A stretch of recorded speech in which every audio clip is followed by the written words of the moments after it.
Isso é bem fácil. Então, pessoal, boa noite a todos aí, né? Vamos começar nossa aula de hoje. E o conteúdo de hoje é sobre formação e diversidade cultural da população brasileira.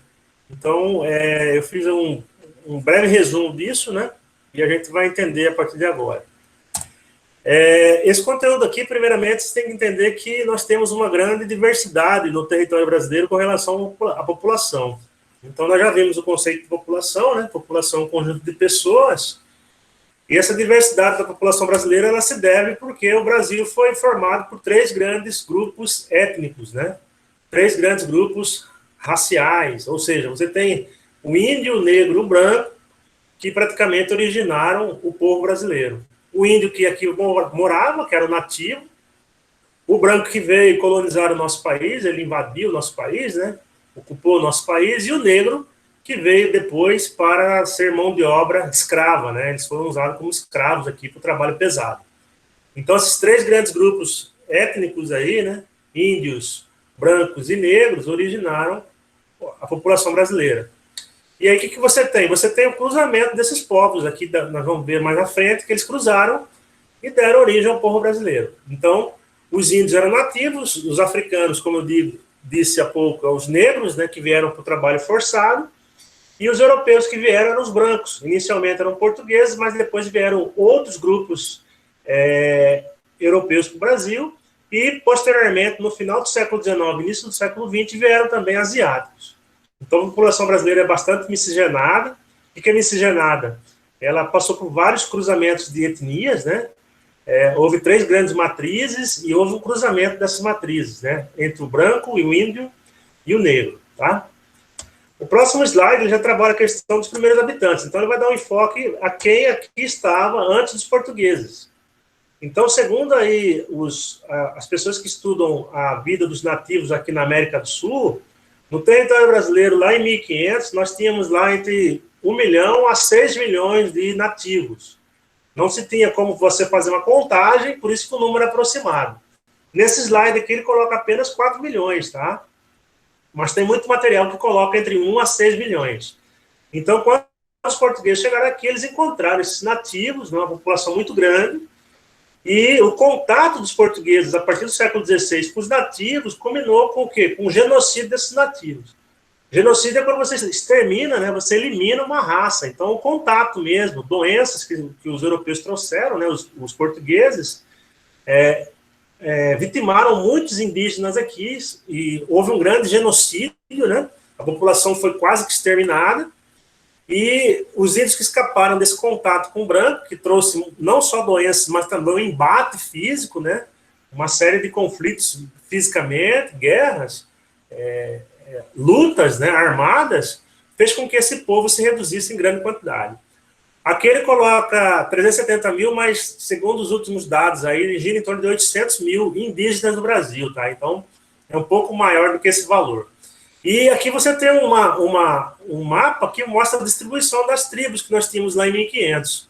Os mais numerosos estão aqui, ó, Tupi-Guarani e Jês. Aí tem Aruaques, Caribas, Cariri, Pano, Tucano, Xaruá e outros grupos que viviam no território brasileiro. Correto? Mas os dois grandes mais numerosos, os dois maiores, eram os Tupis, né? Os Guaranis e os Jês, tá? E aqui nós temos o quê? O que eu comentei com vocês. Hoje eles estão são cerca de 800 mil, 500 mil, depende do autor também, né? Aqui ele coloca 5% da população indígena, só que nós temos hoje. Mas hoje o que você tem? Você tem índios na universidade, você tem índios aí morando na cidade, você tem índio com uso de tecnologia, nas aldeias já chegou luz elétrica, os índios aí têm uma certa instrução, né? Tem uma certa escolaridade nas aldeias. Então, hoje, se nós pegarmos um corte e passar para 2020, você tem cerca de 230 povos indígenas no território nacional, pouquíssimos, tá? Pouquíssimos grupos ainda não entraram em contato com o homem branco, ainda hoje tem grupos que não entraram em contato com o homem branco, são povos que ainda vivem isolados, né? Chamados isolados, e você tem aí a maior parte deles, quando vivem em áreas indígenas, vivem em áreas demarcadas. O que são as áreas demarcadas? São áreas da União, onde o governo estabelece que aquele local é uma área para um determinado povo indígena. Então, aqui nós temos o Parque Nacional Indígena do Xingu, entre Mato Grosso e o Pará, que tem várias etnias lá dentro, vários povos indígenas, e é uma das regiões que mais concentram índios no Brasil, entre o estado do Mato Grosso e o estado do Pará. Mas a porção que tem a maior quantidade de índios no Brasil é a região amazônica, né? Os estados do Amazonas, o estado do Pará, tem grande quantidade de índios, né? E uma parte de Mato Grosso, principalmente o norte do Mato Grosso, que é coberto pela floresta amazônica. Então, nesse texto ele coloca que nós temos o quê? Uma série de etnias ainda existentes, mas todas elas ameaçadas aí devido ao contato do homem branco. É muito frequente você ver o contato que muitas vezes culmina em morte, né? Na semana passada teve um indigenista que foi ter contato com uma tribo isolada, e um dos índios dessa tribo isolada deu uma flechada nele, matou-o, né, com uma flechada, com um equipamento que eles produzem, né? Então você tem o quê? Esse contato ainda hoje é feito, só que é um contato difícil porque são índios que só tem aquela vivência entre eles ali, né? Eles não têm contato com a civilização branca ou externa que mora naquele local ali. Tá? Então ele coloca que tem mais ou menos 180 línguas faladas pelos indígenas no Brasil, só que tem grupos aí que você tem 10 pessoas só que mantêm aquela língua. Então, são muitas línguas que inclusive, estão em extinção. Tá? Então, a situação dos índios hoje é precária. Muitas áreas demarcadas estão sendo invadidas por fazendeiros, madeireiros, né? Garimpeiros, que entram nessas áreas e acabam, muitas vezes, entrando em contato físico com os índios, levando doenças, né? A Covid-19 é uma delas, e outras doenças também. Tá? Então, a situação hoje dos índios é uma situação bastante difícil e merece uma atenção melhor do governo federal, que é o ente, né, federativo responsável pela proteção, diga-se, desses índios que estão aí espalhados pelo Brasil, né? O item 2, ele trabalha a formação da população brasileira. Então, o que nós temos? Nós temos os indígenas que aqui viviam, tá? Aqui ele coloca novamente cerca de 5 milhões quando os portugueses chegaram aqui, e hoje aí ele coloca outro dado que não bate com aquele que nós temos, né? Em torno de 600, 700, 800 mil índios. Ocorreu um etnocídio, né? Etnocídio é extermínio da cultura desse povo. Hoje muitos índios não querem mais andar nus, né? Muitos índios têm vergonha da sua cultura, muitos índios estão aí utilizando álcool, drogas, se prostituindo. Então isso aí fez com que houvesse um certo extermínio da cultura do povo indígena. Tá? Então o contato aí com a população não índia, né? A população dita de branca, fez com que eles perdessem um pouco da sua valiosa cultura. Nós tivemos a formação do povo brasileiro, a gente viu no início, os povos vindo da África, né? Então, são povos chamados de afrodescendentes, que vieram para cá com mão de obra escrava. Eles têm um grande problema de desigualdade dos rendimentos no Brasil. Quando você pega as classes sociais, né? A maior parte dos negros são pobres, eles tiveram pouco estudo, né? E eles têm o quê? Um baixo rendimento, não só escolar, mas também um rendimento financeiro. Tá? Então, das etnias no Brasil, os negros são aqueles que são menos privilegiados. E o governo aí, principalmente alguns governos passados, fizeram algumas políticas para tentar incluir essa população em vários setores, entre eles na educação, né? Criou-se cotas ali para que houvesse o quê? A entrada de negros em universidades, negros em concursos públicos, em órgãos públicos, não é? Então, foram políticas afirmativas que, de um certo modo, queriam incluir esse grupo étnico, né, dentro da sociedade brasileira. E os brancos, aqui eles citam um exemplo, né, os imigrantes portugueses e espanhóis, inicialmente foram os portugueses que chegaram ao Brasil. Isso foi até o século XVII, XVIII, a partir do século XVIII nós tivemos os espanhóis também, e também a chegada, né, principalmente com a lei Eusébio de Queiroz, que proíbe lá a Lei Áurea, enfim, aquelas leis que abolem a escravatura, né? Você tem a substituição da mão de obra escrava pela mão de obra branca proveniente da Europa. Então, vieram os imigrantes italianos, alemães, né? No século XIX, e no século XX chegam os japoneses no Brasil também, os asiáticos. Então, esses três grandes grupos, índios, negros e brancos, constituíram, né, a população brasileira. E aqui tem o que eu disse há pouco, que é a composição desses povos aí, desses grupos étnicos que deram origem aos mestiços brasileiros. O mestiço é comum também ser chamado de pardo, tá? Então, quem tiver lá a certidão de nascimento, muitas vezes a cor da pele está escrito lá parda. Então, o pardo é um mestiço. Aí você tem o quê? O índio, né? O branco, o negro e os asiáticos, né? Geralmente os livros trabalham brancos e asiáticos num só, mas alguns colocam os asiáticos também como amarelos. Aí você tem os mestiços que surgem desse cruzamento de raça aqui, ó. Então você tem aqui, ó, o mulato. O mulato é daquele cruzamento entre o branco e o negro. Então, o pai branco, a mãe negra, ou o contrário, o filho é mulato. O mulato também é chamado de moreno, tá? O outro nome dado para mulato é o moreno, tá? O branco, o caboclo, caiçara, mameluco, caipira, o capial, é o branco com índio. É muito comum você ter, nas regiões amazônicas, o mameluco. O que é o mameluco? Aquele que é originado de um casal onde a mulher é branca e o homem, né, é um índio. Ou o contrário, o pai, no caso, é o branco e a mãe é uma índia. Então, o filho também é um mestiço chamado de mameluco, caboclo, caiçara, depende, né? Aqui vai da pronúncia da pessoa.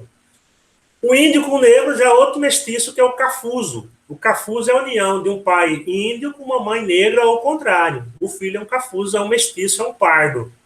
E o Ainoko, né, no caso, é o branco com o japonês. Tá? Então, um europeu com o japonês, com o asiático, né, no caso, vai dar o Ainoko, tá? Que é uma outra mistura de raça. É bem recente essa terminologia. Eu, quando eu estudei o ensino fundamental e médio, não tinha aqui o Ainoko, tá? Mas vamos colocar aqui como sendo uma terminologia mestiço, né, pardo, do cruzamento de uma mãe branca com um pai japonês, ou ao contrário, né?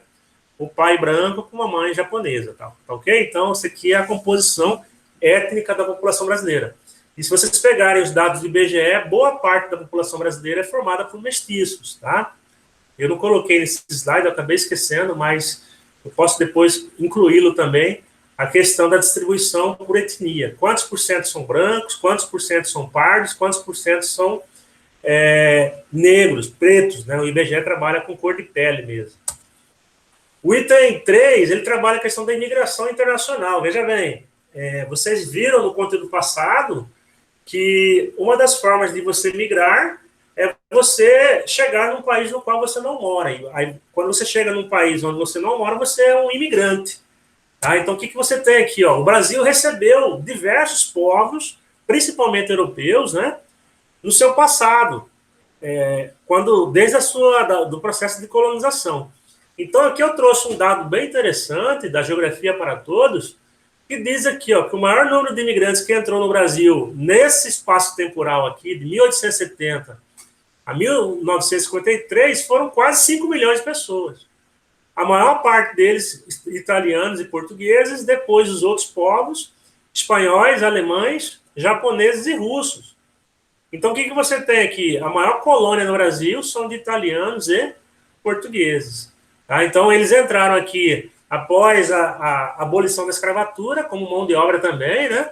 Principalmente na lavoura do café, na lavoura cafeeira, e hoje eles têm o quê? Os seus descendentes aqui no Brasil. Então, se você for no sul do Brasil, você vai ter muitos alemães. Quando eu coloco europeus, muitos alemães, muitos descendentes de alemães, muitos descendentes de italianos, poloneses, povos eslavos, né? Você vai ter muita quantidade deles no sul. E no Brasil todo você vai ter portugueses, e nas grandes cidades você vai ter o quê? Os espanhóis. Tá? Então, o sul tem muitos italianos e alemães, e também no sudeste, principalmente na cidade de São Paulo, tem muitos japoneses. E os russos também estão concentrados no sul, como são os ucranianos e como são também os outros povos que vieram da Europa. Não só ucranianos, mas também os outros povos. Aí nós temos aqui um dado interessante que eu peguei hoje, tá? Achei interessante, que é um corte temporal no ano 2000, o censo anterior, e o ano 2010, o último censo que nós temos, né? Era para ser feito outro esse ano, mas devido à pandemia, ele foi adiado. Então, aqui no censo de 2010, o recenseamento, o que é? É uma contagem da população feita pelo IBGE. O IBGE é o principal órgão da política populacional no Brasil, ele que pega os dados sobre a população. Então, aqui em 1900, no ano 2000, melhor dizendo, nós tínhamos lá um total de 143 mil imigrantes no Brasil, tá? Naquele momento, e a maior parte deles provindos do Paraguai, ó, cerca de 35 mil. Depois o Japão, 20 mil, Estados Unidos, cerca de 18 mil, Argentina, cerca de 8 mil, 9 mil, e a Bolívia, cerca de 6 mil. Tá? Então, eram os principais países de origem em 2000 dos imigrantes que chegaram no Brasil naquele momento, tá? Antes um pouco de 2000. Né? Geralmente é entre um censo e outro. O último censo, antes de 2000, foi em 1991. Então, entre 1991 e 2000, entraram essa quantidade aqui de estrangeiros, né, no Brasil, os imigrantes, e a maior parte deles vindo do Paraguai, um país vizinho ao nosso aqui. Agora, em 2010, que é o último censo que nós tivemos o quê? Uma grande entrada de americanos. Ó. Você tem 286 mil pessoas entrando, um crescimento de 86,7% entre um censo e o outro censo, 10 anos, uma década, né? E você tem aí mais de 50 mil americanos, estadunidenses, entrando no Brasil. Aí, em segundo lugar, japoneses, cerca de 40, um pouco acima de 40 mil, paraguaios, mais de 20 mil, portugueses, em torno de 20 mil, e bolivianos, em torno aí de 15, 16 mil pessoas. Então, aqui são os principais. Tá? Então, essas pessoas vieram para o Brasil, muitas delas em busca de uma condição de vida melhor, ou para estudar, ou porque já tinha parentes aqui também. Tá? Então, os paraguaios, bolivianos, argentinos, muitas vezes vêm para o Brasil para buscar uma condição de vida melhor do que eles tinham nos países vizinhos. Os americanos vêm muitas vezes ou porque têm parentes aqui, ou vêm para estudar e permanecem aqui, ficam de forma definitiva, né? Ou porque tiveram algum problema lá nos Estados Unidos, sei lá, um problema relacionado à crise financeira, e tentaram o Brasil, né, como forma de moradia. Tá? Então, nós temos imigrantes no Brasil, e nós temos uma grande quantidade que deu origem ao povo brasileiro. Eu mesmo tenho a minha esposa, que a família dela, do pai é descendente de alemães e da mãe é descendente de italianos. Tá? Ela é sulista, ela é de Santa Catarina, e ela tem essa característica aí de ser filha também de descendentes de imigrantes europeus. Dando sequência, nós temos o item 4, que é agora a migração dentro do nosso país, a migração chamada doméstica, a migração interna. Essa migração ocorre de diversas formas. A população migra dentro do país por vários motivos. A maior parte dele nós já vimos no conteúdo passado, que é a questão econômica, né? Então, aqui eu coloquei as principais migrações que ocorrem dentro do mesmo país, tá? Que é a chamada migração nacional, doméstica ou interna. Interregional é quando você muda de uma região para outra. Você sai aqui muitas vezes do Mato Grosso, que está na região centro-oeste, e vai para o sul do Brasil. Aí uma migração entre regiões. A intrarregional é aquela que ocorre dentro da própria região. Se eu sair daqui de Mato Grosso e for para o Mato Grosso do Sul, eu migrei, só que eu migrei dentro da região centro-oeste. A interestadual é entre estados, ela vai entrar dentro da interregional. Então, se eu saio daqui e vou para Goiás, eu estou migrando de estado, então é interestadual. A intraestadual é dentro do estado. Se eu saio daqui de Mato Grosso e vou morar em Rondonópolis, eu estou migrando internamente, só que eu estou migrando aqui dentro do meu estado. O êxodo rural foi uma migração muito comum no Brasil no passado, né? Onde a população brasileira, a maior parte, vivia no campo, e ela migrou para as cidades. Essa saída do homem do campo para a cidade é chamada de êxodo rural. Inclusive, a palavra êxodo quer dizer saída. E êxodo urbano é a saída do homem da cidade para o campo. Então, hoje é muito comum as pessoas estarem insatisfeitas com a cidade, muita violência, muita criminalidade, muito congestionamento, e a pessoa querer mudar para o campo, que tem uma vida mais tranquila. Então, muita gente, quando tem condições financeiras, compra um sítio, compra uma chácara, compra uma fazenda e migra da cidade para o campo. Esse aí é o êxodo urbano. O êxodo urbano é aquele que ocorre dentro da mesma cidade. Ele é chamado também de migração intrametropolitana. Ou seja, muitas vezes você está numa região que tem várias cidades conurbadas, reunidas, próximas, e você migra diariamente entre as cidades ali. Essa migração é chamada de urbano, de cidade para cidade. A transumância é aquele tipo de migração onde você migra para um determinado período para você trabalhar. Era muito comum no passado, pessoal, quando os boias frias saíam das cidades, ficavam no campo, enquanto eles colhiam lá a safra da cana-de-açúcar. Isso é chamado de migração transhumância ou sazonal. Ela ocorre em certas épocas do ano, geralmente em época de colheita ou na época de plantio.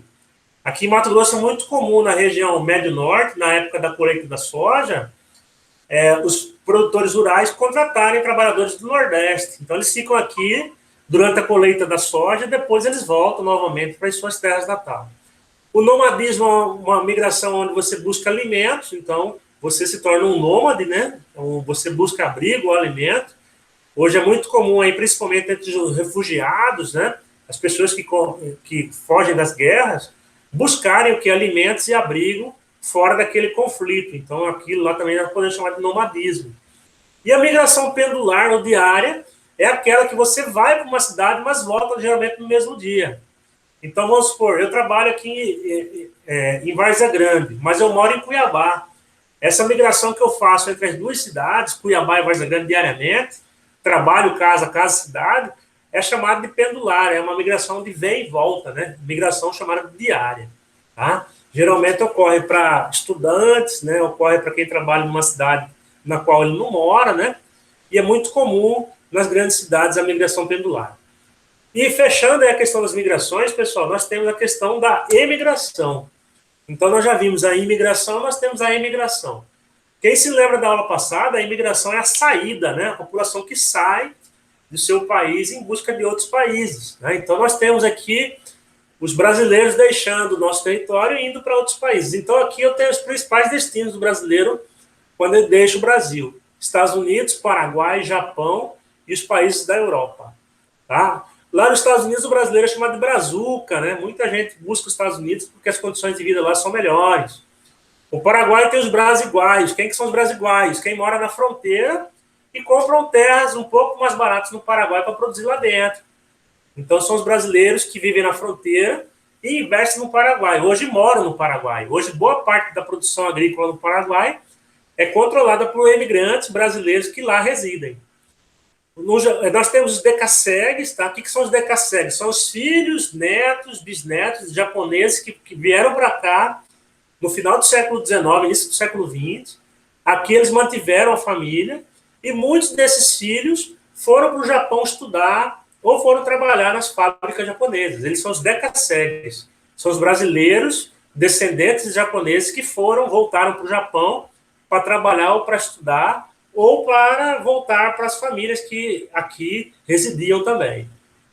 E nós temos os brasileiros que vão para a Europa. Muitos vão para estudar, muitos vão para buscar emprego, para trabalhar, né? Então, nós temos também um destino no continente europeu. Tá? Então, aqui ele comenta, que eu já disse, né? Para o Paraguai dirige os sulistas para trabalhar na terra. Para outros destinos, geralmente são adultos e jovens para exercer atividades que não exigem muita qualificação. É muito comum o brasileiro ir para os Estados Unidos, um professor aqui no Brasil ir para os Estados Unidos para cortar grama. Muitas vezes a remuneração lá é maior do que do professor aqui, né? Só que, principalmente nos países europeus, nós sofremos com xenofobia, que é essa aversão, né? Essa perseguição aí que tem aos povos estrangeiros. E muitos que vão para fora, muitos deles que vão para fora, não têm documentos, estão lá naquele país de origem de forma ilegal. Então, muitos brasileiros aqui compram, né? O direito para ir para os Estados Unidos, mas eles compram o direito para ir de forma ilegal. Alguns conseguem e vivem nos Estados Unidos hoje de forma ilegal. Aí nós temos o quê? A quantidade de brasileiros aqui numa série temporal que vivem lá fora, né? Uma estimativa, né? Isso aqui é do Ministério das Relações Exteriores. E aqui tem um corte entre 2008 e 2013. Então nós temos aí, em 2008, cerca de 3 milhões de brasileiros vivendo lá fora. Em 2009 também. Em 2011 houve um pequeno acréscimo, tá? Porque houve a crise financeira de 2007, 2008. Alguns brasileiros deixaram o nosso país. Houve um decréscimo a partir de 2011 para 2012, cerca de 2 milhões e meio. E 2013 aumentou novamente, cerca de 2 milhões, aí 2 milhões e 700, mais ou menos, de brasileiros vivendo lá fora. Tá? Então, a quantidade de brasileiros lá fora é quase equivalente à população de 2 Várzea Grandes e 2 Cuiabá juntas, né? Cuiabá e Várzea Grande tem quase 1 milhão de habitantes, seria 2,5 Cuiabá e Vargas Grande juntas, para você ter essa quantidade de brasileiros vivendo lá fora. Pessoal, é isso o conteúdo, tá? Aí aqui já tem os exercícios. Aí eu vou mandar no slide esses exercícios para vocês, para que vocês façam. E eu vou mandar, vai ter um momento para a gente fazer a correção disso, tá? Então, vou interromper aqui a gravação